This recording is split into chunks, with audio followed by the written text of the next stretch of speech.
Makakasama natin ang Vice Alcalde ng Reyno, Mercedes Isabela, si Attorney Harold Respicio. Attorney, magandang gabi. Admar at MJ, makakasama niyo po dito sa Seminay. Yes, sir. What's up? What's up, boys? Good evening, Admar and MJ. Opo, Attorney, hanggang saan ba yung limitasyon ng isang public official at siguro pati na rin yung pribadong citizen sa pagkokomento kaugnay sa nagiging desisyon po ng Korte Suprema? Alright, tingnan na lang natin yung jurisprudence. At walang iba kundi yung lolo ni Senate President Tito Soto. Ano ang sinabi niya doon? Sabi niya, yung mga nasa Supreme Court ay evil at incompetent at itong mga taong ito ay dapat ng palitan. Meron bang sinabi si Senate President Vicente Soto III ngayon na katulad noon? Meron. Sinabi niya, mag-charter change na lang tayo para ilagay natin sa tamang pwesto ang Supreme Court. At sinasuggest niya na mapalitan na yung mga nakaupo doon sa Supreme Court. Ibig sabihin, gusto niyang matanggal yung checks and balances doon sa Supreme Court na kumokontrol sa pang-aabuso na ginagawa ng Senate. Senate President Tito Soto, may balak ka bang buhayin yung sinabi ng void na impeachment case laban kay Sara na nasa Senate ngayon? Pero basic po yan, karapatan po ng bawat mamamayan, kasama na ang mga senador at mga public servant na magsalita at magbigay ng fair comment sa kahit na anong bagay na pinag-uusapang pampubliko. Kaso nga lang, kapag ini-intimidate mo na yung Supreme Court, kapag binubuli mo na yung Supreme Court, sinasabi mo na dapat nang palitan yung mga tao dyan dahil incompetent sila at evil at sinasuggest mo na dapat matanggal yung fundamental function nila sa Constitution na bantayan ang inyong pang-aabuso. Ibig sabihin, ina-undermine mo na ang confidence ng publiko doon sa institution ng Supreme Court at hindi iyan maganda at dapat kang parusahan ng pagkakakulong o ng fine. Opo, Attorney, sa pagkakaalam niyo po, maliban po dito sa lolo ng Senate President, marami na po ang napatawan ng indirect contempt dahil sa ganito, yung pagbibigay ng komento, hindi pagsasang-ayon sa naging desisyon ng Korte Suprema? Tama. Parang ano yan isipin ninyo, halimbawa, kapag sinabi ninyo na wag mong sundin yung utos ng korte, yun, ginugulo mo yung proseso ng hustisya. Ang essence ng indirect contempt ay hindi mo sinusunod ang maayos na pamamalakad ng pag-dispense ng hustisya. Halimbawa, kung may utos, halimbawa sa isang violence against women na case, nalayuan mo yung girlfriend mo, lapit ka ng lapit, ini-stalk mo pa rin, tapos hinaharas mo pa rin, tapos sabi ng kaibigan mo, "Hoy, wag mong sundin yan." Tapos sinasabi niya sa mga pulis, habang hinuhuli siya ng mga pulis, "Wag mong sundin yan dahil mali yung judge dyan, pinipigilan niya." Parang yun din kasi ang sinasabi ni Senate President Tito Soto ngayon Noong sinabi mo ba, Senate President Tito Soto, na hindi tama yung desisyon ng Supreme Court, parang lumalabas na gusto mong buhayin pa rin at isapilitan na paandarin pa rin yung impeachment case laban kay Sara na nasa Senate ngayon. Hindi maganda iyon kasi konti na lang ay sinisira mo na yung maayos na pamamalakad ng hustisya sa ating bansa. Kapag sinabi ng Supreme Court na tama na, wag nyo nang ituloy, wag ka nang magsalita na nagsasuggest pa na parang itutuloy mo pa. Tapos sinasabi mong hindi maayos ang paggawa ng desisyon ng mga nagsulat ng desisyon ng Korte Suprema. Dahil tapos na nga yung issue, tandaan natin, ang final arbiter, sabi nga nila, ang huling naguhusga sa mga ganyang issue ay ang Supreme Court. Nagsalita na po ang Supreme Court, tapos na po. Wag na po ninyong palakihin pa yung issue dahil ginugulo nyo pa yung stability ng ating saligang batas. Opo, halimbawa, hindi po siya magbigay o magbitaw po ng opinion at parang itutuloy niya yung charter change dahil nga doon sa kumbaga, 'di ba, nabanggit niya na dahil doon sa decision, napapanahon na yung Chacha. Halimbawa, walang opinion pero parang ipinus niya yung pagbabago ng ating konstitusyon alinsunod dun sa naging desisyon ng Korte Suprema dahil sa medyo sumama yung kanyang loob. Kahit yun ay maituturing din ba na indirect contempt? Ang galing mo, Admar. Hindi yun indirect contempt dahil fair comment yun. Pwede niyang sabihin na hindi tama yung desisyon sa mga ganitong paraan at ang solusyon dyan ay charter change. Ito dapat ang gawin natin.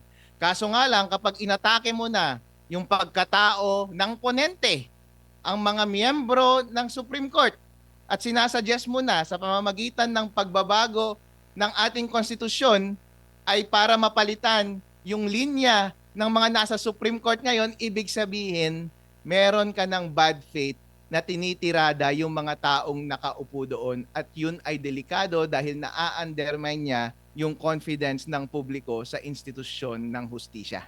Opo, para din sa kaalaman ng ating mga kababayan, yung separation of powers po, kasi parang yun nga yung nabanggit din niya, nag-overreach, lumagpas na. Sa tingin niyo po, lumagpas na ang Korte Suprema doon? At kailan ba natin masasabi kung, kasi ang punto ng Korte Suprema, na ganito ang dapat gawin. Sa panig ng ni Tito Sen, parang sinabi niya na lumagpas na. Alin ba, kailan ba, ano bang senaryo na masasabi nating lumagpas na ang isang Korte Suprema doon sa kanyang kapangyarihan na punta na, o kumbaga nag-overreach na doon sa iba pang sangay po?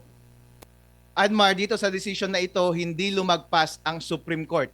Tandaan natin na ang Supreme Court ang final na nag-i-interpret kung ano ang ibig sabihin ng saligang batas. Ang nakalagay sa saligang batas ay bawal na mag-file ng impeachment complaint within 1 year after initiation ng prior impeachment complaint. So, ano ang nangyari? Noong December, merong mga impeachment complaint na ipinasa at inirefer nung January sa Committee on Justice yung mga impeachment complaint. Ayon sa Supreme Court, yun yung point na initiated na yung impeachment complaint. At from there, bawal nang magsampa pa ng impeachment complaint within 1 year. Pero ano ang ginawa ng House of Representatives? Noong February ng 2025, nagpasa sila ng complaint through votes ng 1/3 ng members of the House para isubmit na yung articles of impeachment papunta doon sa Senado para umpisahan na yung impeachment trial. Tandaan ninyo, yung ginawa ng House of Representatives noong February ay hindi pareho sa mga impeachment complaint na nai-refer na sa Committee on Justice. Therefore, yung ginawa nila noong February ay within the 1-year bar rule. In other words, in-apply lang naman ng Supreme Court kung ano ang isinasabi sa batas. Kasi nga naman, hindi pwedeng sunod-sunod-sunod ang impeachment complaint na ipinapasa mo laban sa isang impeachable officer dahil iniistorbo mo siya sa kanyang paggawa ng trabaho. Dapat ang ginawa ng House of Representatives noon ay yung naunang mga impeachment complaint na nasa Committee on Justice, dapat yun yung inelevate nila sa Supreme Court.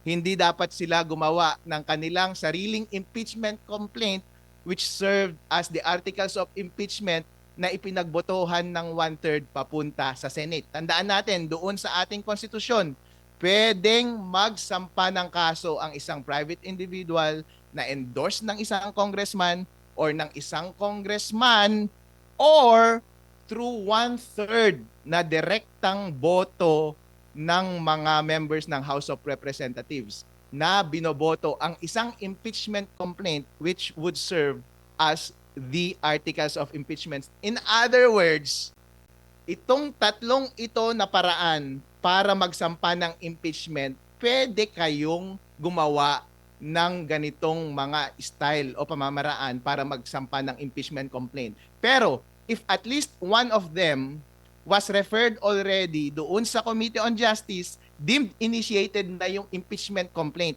So any impeachment complaint na gagawin mo after that, sa kahit na anong paraan, method 1, method 2, or method 3, barred na po iyon ng Constitution. Yun lang naman ang ginawa ng Supreme Court. It's nature na i-interpret lang ang ibig sabihin ng saligang batas at i-apply yung facts doon sa case. As a matter of fact, sound yung decision na iyon. Hindi ko alam kung ano ang sinasabi ni Senate President Tito Soto na lumalabag sa konstitusyon. Wala naman siyang sinabing alternative na decision na dapat ginawa ng Supreme Court para sana ma-demonstrate niya yung layo ng wisdom ng suggested resolution na gusto niya at dun sa pagresolba ng mga mahistrado.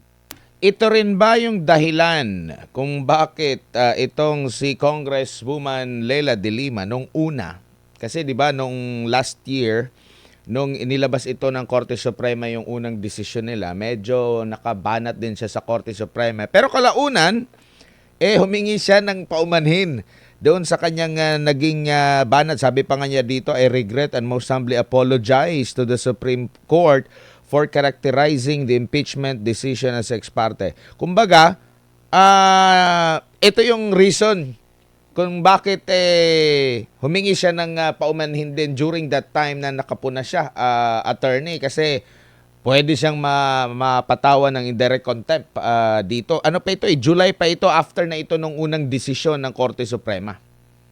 Magandang personal policy po iyan na kapag tayo ay nagkakamali ay humihingi tayo ng tawad. Hindi ba tinuturo sa atin yan nung bata tayo? Ang problema kasi dito kay Senate President Tito Soto, sabi niya mali ang Supreme Court, pero sir, ano ang tama? Ipakita mo sa amin kung paano dapat nagrason ang Supreme Court para masabi mo na tama. Wala naman siyang inoffer na alternative, nag-criticize lang siya. Sabi nga nila, hindi pwedeng criticize ng criticize na wala ka namang ino-offer na alternative interpretation. In other words, doon nakikita ang bad faith ng kanyang mga statements. Ibig sabihin, gusto niya lang talagang sirain ang confidence doon sa desisyon, ang confidence doon sa institution ng Supreme Court at ang confidence ng taong bayan sa mga mahistrado ng Supreme Court. Dahil kung totoong disagree siya doon sa soundness ng ating desisyon mula sa Supreme Court, sana nagbigay siya ng maayos na paliwanag about doon sa reasoning na tama. Ang tanging ginawa niya lang naman ay minalign niya lang yung institution ng Supreme Court at ang mga taong nakaupo rito. Opo, Attorney, good evening. Si MJ po ito. Sir, pag-usapan po natin yung dalawang outcome na mangyayari sa issue na po na ito. Halimbawa, pag kinatigan, anong epekto nito sa future na mga discussions involving Supreme Court decisions with finality? Okay lang naman mag-comment. Kahit naman ako, nakikriticize din ako ng decision ng Supreme Court. Pero wag mo itong gawing in bad faith. Na ang primary purpose mo ay i-defeat yung trust ng taong bayan sa confidence sa institusyon ng Supreme Court. Tandaan po natin, kaya po maayos ang ating lipunan dahil po linayout ng maayos ng ating saligang batas ang dynamics ng ating Supreme Court, ng ating legislatura at ang ating executive na maayos ang checks and balances nila sa bawat isa. Kaya hindi pwede na ang isa sa kanila ay nakikipag-away sa kanilang co-equal body. Tandaan po ninyo, malaki po ang relevance ng sinabi ng isang Senate President dahil hindi lamang yan ordinaryong tao, ha? Kapag ordinaryong tao, siguro pwede pang palagpasin. Pero kapag head na mismo ng Congress ang nagkikriticize sa kanyang co-equal body, pinapakita mo po sa taong bayan na hindi po stable ang ating lipunan, hindi po stable ang mga nakaupo sa gobyerno at nagprepresenta ka po ng krisis sa ating konstitusyon at hindi po yan maganda.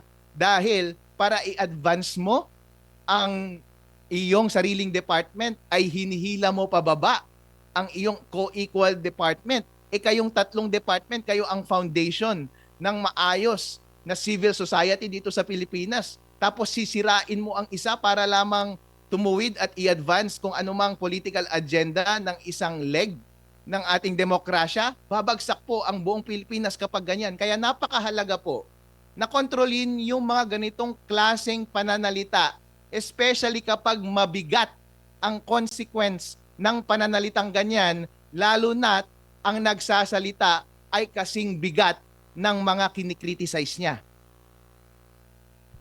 Halimbawa sir, pag walang aksyon o hindi katigan, ang lalabas, pwedeng basta na lang ganunin ang mga bumubuo sa Supreme Court, parang ganon, na anybody can talk about in that way.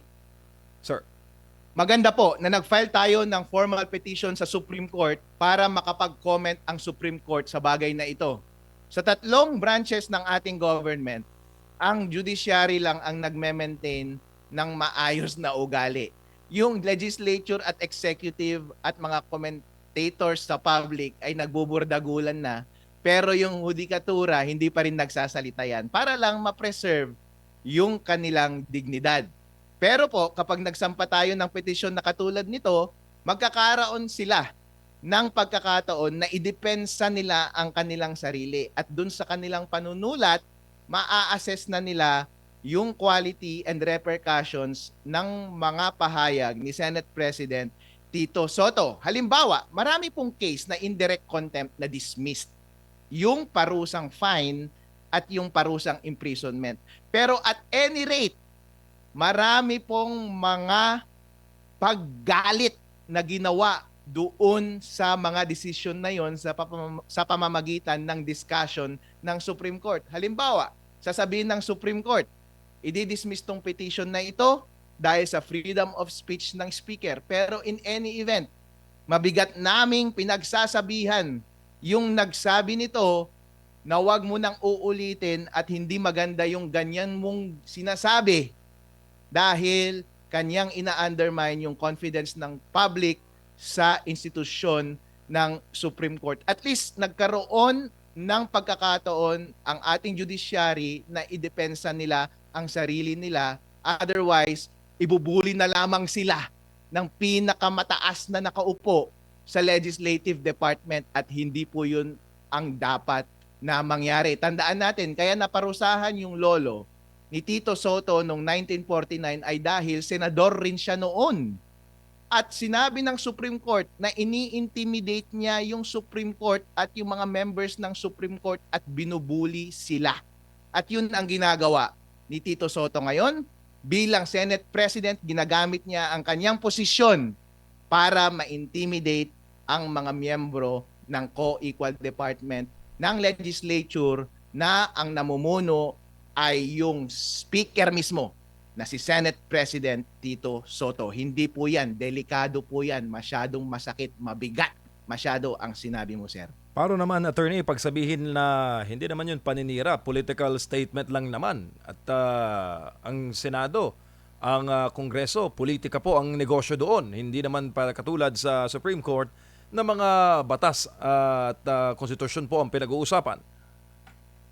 Okay lang yan, magsalita po tayo. As a matter of fact, ako po ang number one na taga-promote ng freedom of speech sa ating bansa. Kaso nga lang kapag nagsalita ka ay nakakatakot na. Ngayon po, sa sitwasyon ni Senate President Tito Soto, kapag nagsalita po kasi siya, parang ayaw niyang sundin yung desisyon ng Supreme Court. Sinabi na ng Supreme Court na yung impeachment case ni Sara Duterte na nasa Senate ngayon ay void. Huwag niyo nang umpisahan. Tapos sinabi niya na mali ang Supreme Court, tapos ipinaparamdam niya sa ating lahat na hindi niya susundin yung utos ng Supreme Court at bubuhayin niya pa rin yung case. Bilang leader ng legislature, nakakatakot yun.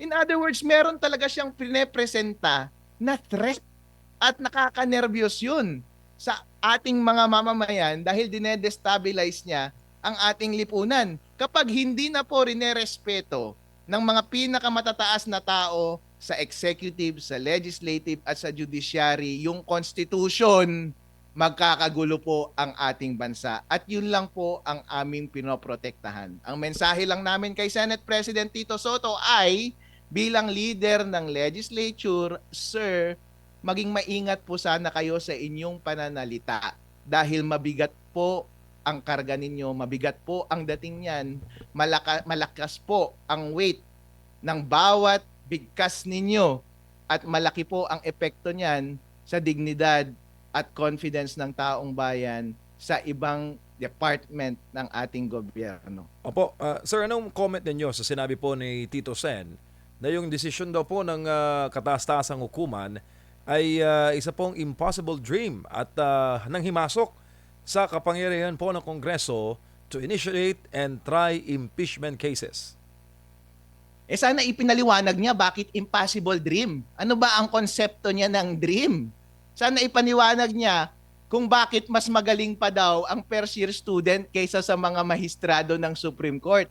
Sana ipinaliwanag niya kung bakit mali ang desisyon ng Supreme Court. Yun nga po. Kaya nga po kami ay nagrereklamo dahil buti sana kung nagbigay siya ng maayos na paliwanag sa kanyang mga sweeping statements na nag-undermine ng dignidad ng Supreme Court. Kung ginawa niya sanang maayos yung kanyang pagpapaliwanag, at least maintindihan siya ng taong bayan at mabibigyan natin ng pagkakataon ng taong bayan na sila na mismo ang maghusga kung tama si Tito Sen o hindi. Para kapag malaman nilang hindi siya tama, hindi siya paniniwalaan. Ibig sabihin, malusog ang palitan ng diskurso. Kaso kasi ngayon, sinasabi niya sweepingly na yung desisyon ay mali at yung mga mahistrado ay mas mahina pa kaysa sa first year student. Ibig sabihin, hindi mo tinitira yung merits ng decision itself. Hindi mo tinitira yung substance ng decision itself. In other words, ang iyong layunin lamang ay pababain ang tiwala ng taong bayan sa nagsulat at doon sa isinulat. At iyan po ay delikado. Sir, kaugnay pa rin sa binanggit niyo po kanina na separation of powers ng tatlong sangay po ng pamahalaan. Maaari bang sabihin na political question ng impeachment at hindi dapat pakialaman ng Supreme Court? Political in nature, largely and primarily, yes. Kasi ibig sabihin, kapag nagbigay ka na ng desisyon, yung mga tao sa Senado, kapag gumagawa na sila ng substantive decision doon sa kaso, it's a political call at hindi sila pwedeng questionin ng Supreme Court. Pero pagdating sa proseso, yung mga bagay-bagay na dapat mong sundin, black and white, at hindi mo pwedeng iwasan dahil na layout yan ng saligang batas, hindi yon political question. Legal question iyon. Dahil kapag hindi mo sinunod yung procedure, illegal yan. Therefore, kapag sinabi ng Supreme Court na ang inyong proseso ay hindi sang-ayon sa procedure na lineout sa Constitution, ibig sabihin, hindi yon saklaw sa political wisdom ng mga legislators. Therefore, pasok siya sa province ng Supreme Court na pagdesisyonan. Baka naman sir, ang dating dito ng iba, sa iba, gusto nyong patahimikin. No? Gusto nyong pagkaitan ng pagkakataon na magpahayag ng kanyang sariling opinyon ang Senate President. Okay, sige. Alright, bigyan natin siya ng benefit of the doubt. Hindi ba't yun din ang ginagawa nyo sa amin? Kapag ginagawa nyo sa amin, hindi naman kayo nagre-reklamo Pero kapag ginagawa sa inyo, grabe kayo umiyak. Binibigyan lang namin kayo ng a taste of your own medicine. Kumbaga sa basketball, sinisiko na kami. At namang hindi kami gaganti. Ang dumi na ng laro ninyo, mga dirty player kayo. Ibig sabihin ba magbabait-baitan pa rin kami at hindi namin susuklian ang inyong dumi, maduming paglaban? Kung yun ang sinasabi niya. Kasi magfa-fly lamang yung argument niya kapag sinasabi niya na madumi kami lumaban. Sir, kung inaamin mo na madumi yung ganitong atake, in other words, madumi rin yung mga atake nyo sa amin na kinakasuhan nyo lahat ng mga lumalaban sa inyo na nagpapahayag lamang ng kanilang komento sa mga public issues. Opo, tugon po ni Tito Sen ay maghihintay raw po siya ng kopya galing po sa Supreme Court hinggil po doon sa inyo pong petisyon. At sinabi niya, and I quote, "But what about those who align with my opinion, such as retired Supreme Court Justice Adolfo Ascuna, si Father Rangelio Aquino daw, yung UP College of Law, Dean Pablo Yamese, iba pang mga abogado, Attorney Wilfredo Garrido, Law Dean Mel Santamaria, Manolo Quezon III, and others that pointed out the factual errors of the decision and the possibility of a judicial legislation. Tanong niya pa, attorney, siya lang ba daw? Ako lang ba? Yan po yung tanong ni Tito Sen. Yes sir, ikaw lang, Senate President Tito Soto. Bakit? Dahil ikaw ang sitting Senate President. At ang bawat salita mo ay mabigat ang dala at mabigat ang consequence niya doon sa judiciary. At pangalawa, ikaw lang naman ang maboka. At ganoon ang tono ng pagsasalita. Halimbawa, kapag yung mga sinabi mong tao, sinabi nila mali yung decision na yun, may mga pagkakamali yung decision na yun. Okay lang yun para sa normal na tao na pakinggan dahil wala naman silang kapangyarihan na impluwensyahan yung ating Senate na buhayin yung kaso dahil hindi naman sila leader ng Senate eh. Pero kapag ikaw ang nagsalita, kasama ka yan sa obligasyon mo at responsibilidad mo bilang isang responsible na leader ng upper chamber na maging maingat sa iyong pananalita. Dahil kapag sinabi mo na hindi valid yung desisyon, sinasuggest mo na gusto mong buhayin yung kaso na sinabing wag na dapat buhayin. Kaya mali po yung ginawa ni Tito Sen, siya lang dapat po ang kasuhan, hindi yung mga normal na tao na nagpapahiwatig lamang ng kanilang opinyon. Opo, at mukhang may balak, attorney, na magsampa ng ethics complaint. Yes, marami kaming balak. Merong separate na complaint na ipapasa laban kay Senate President Tito Soto doon sa Committee on Ethics ng Senate sa kanilang house para siya ay disiplinahan. Po, sir, Kasi isipin po natin MJ yung mga ganyang bagay, patikman natin sila ng kanilang sariling gamot. Halimbawa, sa ginagawa nila kay Congressman Kiko Barsaga sa Congress, sa kanyang freedom of speech din, di ba? Napaka-inosenteng gawa. Ginagawa niya ngayon sa private sphere. Hindi nga siya nag-criticize ng gobyerno, yung mga picture daw. Hindi ba? Napaka-inosente ng mga yon. Ginawa niya lang naman sa isang convention yon. Freedom of speech yun mas malinaw yon na freedom of speech.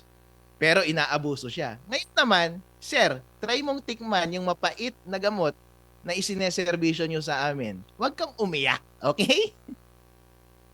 Opo, meron din po palang binanggit si Attorney Topacio na kahit daw si dating US Vice President Al Gore, abay ginalang po yung naging desisyon ng US Supreme Court nang siya po ay matalo noong 2000 presidential elections. US VP na yun, Attorney. Yun po. Meron po talaga tayong karapatan na magsalita. Fundamental po iyan. Kung wala namang nadadamage na institusyon sa ating lipunan dahil sa kapangyarihan at impluensya na dala ng speaker, by all means, magsalita ka ng iyong opinion dahil hindi mo naman na-destabilize ang ating bansa eh. Pero with great power, sabi nga nila, comes with great responsibility.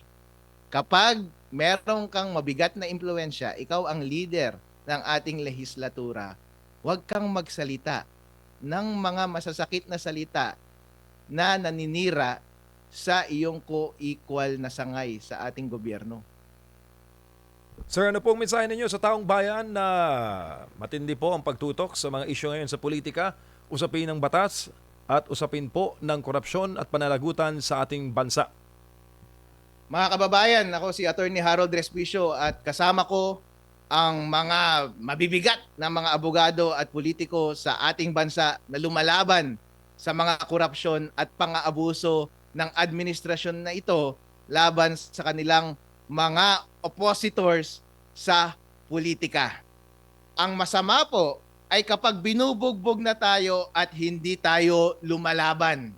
Sunod-sunod na po ang kanilang pang-aabuso sa atin at panahon na po na tayo ay sumagot at lumaban sa kanila. Ang una po nilang ginawa sa atin ay yung kanilang pagharang ng third impeachment complaint, labag po iyon sa konstitusyon. Ngayon, ang sumunod, gusto nilang buhayin ang sinabi na ng Supreme Court na void na impeachment complaint, labag ulit yan sa konstitusyon. Ngayon po, ang trabaho po namin ay pigilan ang sunod-sunod nilang paglabag sa ating konstitusyon. Kung consistent sila sa kanilang paglabag ng ating konstitusyon, consistent din po kami na labanan sila. Kaya samahan niyo po kami sa bawat laban na aming kinakaharap at maraming salamat po sa inyong suporta. Vice Mayor, Attorney, maraming salamat po sa inyong oras at panahon sa ulitin po. Ingat po kayo. Thank you, sir. Maraming salamat, Admar and MJ. Si Vice Mayor Harold Respicio ng Reyna Mercedes Isabela, isa sa mga petitioner nga po dito sa kanilang paghahain sa Korte Suprema. Hiniling na mapatawan ng indirect contempt si Senate President Tito Soto.